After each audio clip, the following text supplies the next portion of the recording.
In terms of incomings, we probably both got a bit of a disappointment, didn't we, on Saturday, that Matheus Cunha, a player that we've talked about, 15 goals. He scores an absolute peach in this one as well. A player with a release clause. We've said that Liverpool like him as well.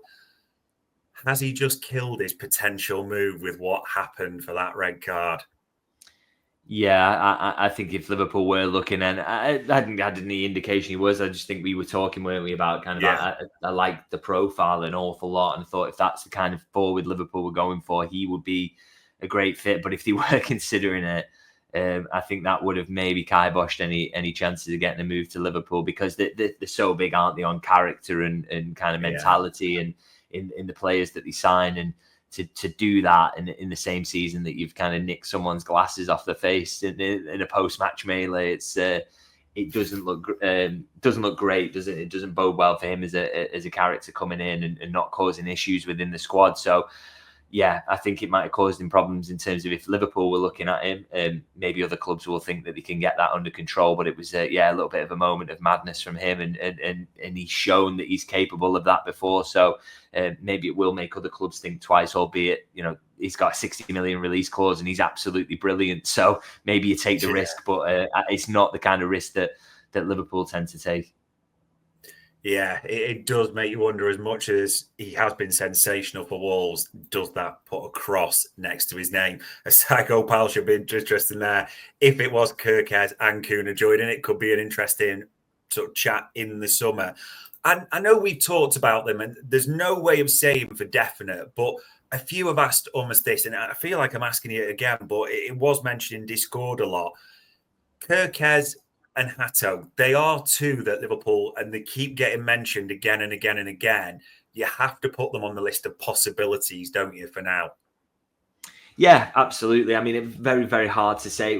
What's interesting about those, though, in terms of who are these the first choices or whatever? Are these the ones they're going to go for? Is that Kerkez and Hato, quite different profiles by all accounts. Again, I don't watch them week in, week out, but I think that's interesting. So, does that give you the possibility of one coming in as centre-half cover and the other being the first choice left-back? That's kind of an interesting aspect to this, really, that there's interest in both. So we kind of have to see on that front. But clearly, I think one thing we do know is that they're going to sign a left-back this summer, and I think it is the one position you could get absolutely huge improvement if you did that alone this summer. I think you could get a lot of improvement into the team by doing that. So, it's good that that's an area that's being looked at, and that's an area we expect that they're going to strengthen.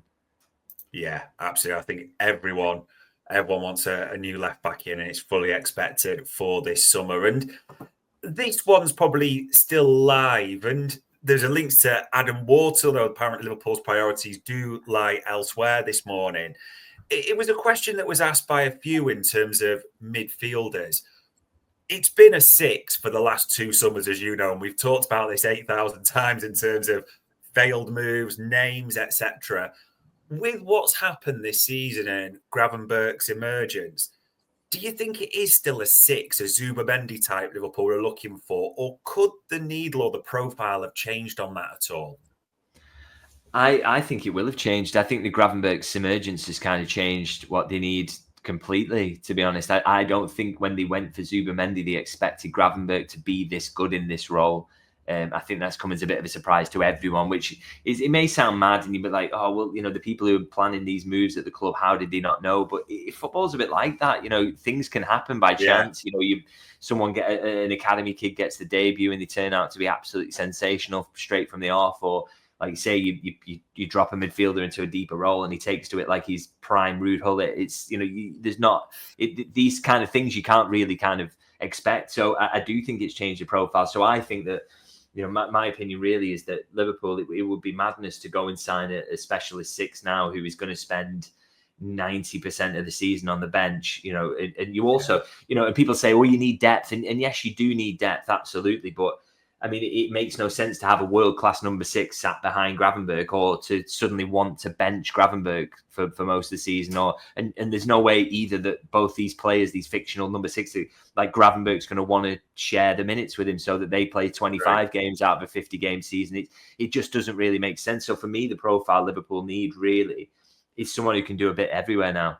He's someone who can play in that 6 and is capable, but someone who can play a little bit further forward and mix things up in that way. So then there are minutes for them, and you can rotate a little bit more in midfield, but you're not just rotating one specific player, you're rotating everyone, and everyone gets a couple more games on the bench throughout the season, but this player gets enough minutes to be happy. So that for me is kind of the profile they should be looking for, and I kind of expect, to be honest.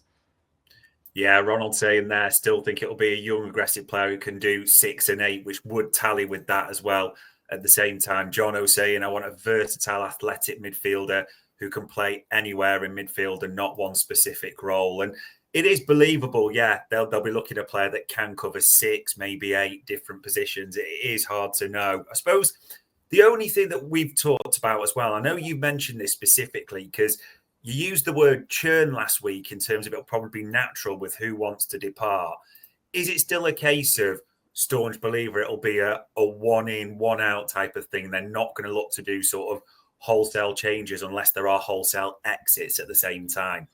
Yeah, I absolutely. I think, people talk about the squad or whatever. I mean, it's absolutely massive, to be honest. I mean, they've got 2 players in every position of decent quality. So I think it's obvious, isn't it, that you need to move some players on if you're going to make some signings this summer. But I just think there's natural opportunities for that to happen. I mean, we've spoken before that obviously I think left back happens regardless, but I do think that facilitates maybe a Simicast exit anyway.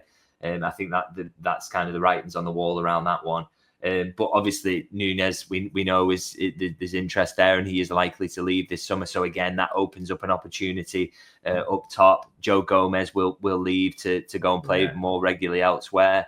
That very nearly happened already. So again, they're going to need a centre half. So these opportunities to tweak the squad are going to open up naturally. But I mean, it could end up being quite busy on that basis, though, because, say Harvey Elliott does make that decision, he wants to move on and play more football, then all of a sudden you're looking for a midfielder of his ilk as well. So it really could open up into being a busy summer, really, but not through kind of, Arne Slot wanting to take a knife to the squad or anything like that. I think it's more just a case of that there are players who are obvious candidates to leave, and they will need replacing.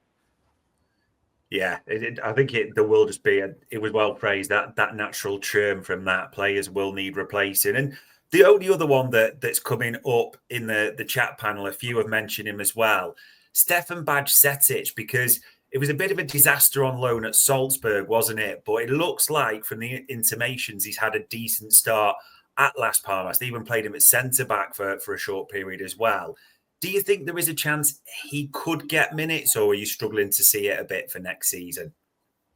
Given how ruthless Arne Slot has been with who's in the squad at the moment, I struggle to see it, to be honest. I mean, he made that big call at the start of the summer, didn't he, to get him out and get some minutes into him. And it didn't go that well at Salzburg, but he played a lot of football, and then he's still playing at Las Palmas. And as you say, by all accounts, doing well. But I'd really be surprised if he came back to Liverpool and was competing for a spot. I think central midfield is clearly an area that there's going to be some tweaking going on this summer, and he's shown such a lack of trust in other options. The idea of him coming back and wanting to finish off this Bajcetic project, I can't really see that happening, to be honest.